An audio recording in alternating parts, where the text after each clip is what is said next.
Click করুন অ্যাপের bell আইকনে আর সাবস্ক্রাইব করুন এবিপি আনন্দ। সব সময় থাকুন খবরে। এই মুহূর্তে সরাসরি আমাদের প্রতিনিধি সমীরণ পালের কাছে চলে যাব। সমীরণ, এখন কি পরিস্থিতি, এখনো কি অবরোধ চলছে?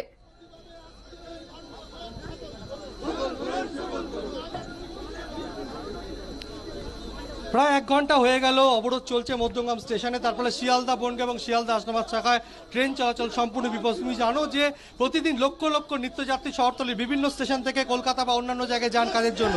এই মুহূর্তে আমরা দেখতে পাচ্ছি যে যারা যাত্রী, ক্যামেরাম্যান শিবপালকে দেখাতে বলবো, প্ল্যাটফর্মে 2 নম্বর প্ল্যাটফর্মে যাত্রীরা দাঁড়িয়ে রয়েছে এবং যাত্রীরা প্রতিবাদ করছেন। তাদের বক্তব্য, তারা দীর্ঘক্ষণ আটকে রয়েছেন, তারা ট্রেনে উঠতে পারছেন না, যা গন্তব্যে পৌঁছতে পারছেন না, তাদের চাকরির প্রশ্ন রয়েছে, তাদের গন্তব্যস্থলে পৌঁছতে হবে সময় মতো, কিন্তু তারা যেতে পারছেন না।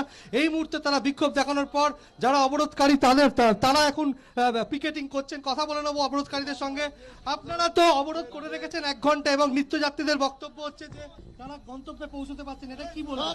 না, নিত্যযাত্রীরা কিছু বলছে না, 2-1 জন তো থাকতেই পারে, তারা অন্য রাজনৈতিক দলের লোক, তারা তো এই সরকার মধ্যমগ্রাম স্টেশনে এখনো পর্যন্ত রেল অবরোধ চলছে, কিন্তু কিছুক্ষণ আগে যে ছবি আমরা আপনাদের দেখিয়েছিলাম যাদবপুর স্টেশনে, সেই যাদবপুর স্টেশনে রেল অবরোধ উঠলো এবং ট্রেন চলাচল স্বাভাবিক হলো। সন্দীপ সরকার রয়েছেন আমাদের সঙ্গে টেলিফোন লাইনে। সন্দীপ, কতক্ষণ অবরুদ্ধ ছিল যাদবপুর স্টেশন এবং এখন স্বাভাবিকভাবে রেল চলাচল শুরু হয়েছে? ট্রেন চলাচল শুরু হয়েছে। 40 মিনিট অবরোধ চলার পর ট্রেন চলাচল শুরু হলো যাদবপুরে।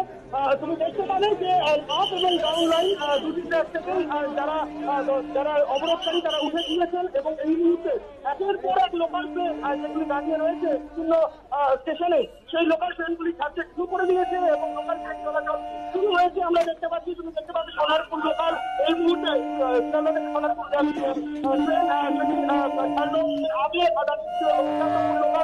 আগে থেকে লক্ষ্মীকান্তপুর গ্রামের ট্রেন সেটি রওনা হয়ে গিয়েছে বাঘাযতীনের দিকে। প্রায় 40 মিনিট এই ব্যস্ত সময় অবরোধ চলার তরুণ শিয়ালদা দক্ষিণ শাখায় কিন্তু বিভিন্ন স্টেশনে ট্রেন দাঁড়িয়ে রয়েছে। এর পরে ধীরে ধীরে এই ট্রেন চলাচল স্বাভাবিক হবে। তবে অবরোধ উঠে গিয়েছে যাদবপুর স্টেশন থেকে প্রায় 40 মিনিট চলার পরে। ধন্যবাদ সন্দীপ। যাদবপুর স্টেশনে রেল অবরোধ উঠে গেল, তার পাশাপাশি হুগলির রিষড়াতে যে রেল অবরোধ চলছিল 8 ঘন্টা ধরে, সেই রেল অবরোধও উঠে গিয়েছে।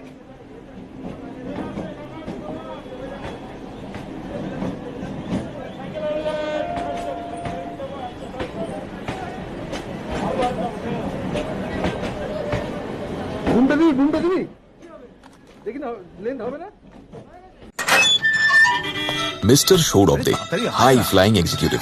আজ হিল্লি, কাল দিল্লি, ফ্লাইট মিস করার টেনশন করেন না, কিন্তু রোজ মেয়ের স্কুল বাস মিস করার টেনশন। দাদা চাটা দিও। সৌরভের সকাল এভাবে হয়, গুড মর্নিং। তবে সবার সকাল যেভাবে হয়, আপনি চোখ মেলার আগে যা ঘটেছে সব খবর এবিপি আনন্দ, আনন্দ সকাল, সোম থেকে শুক্র সকাল 8টায়।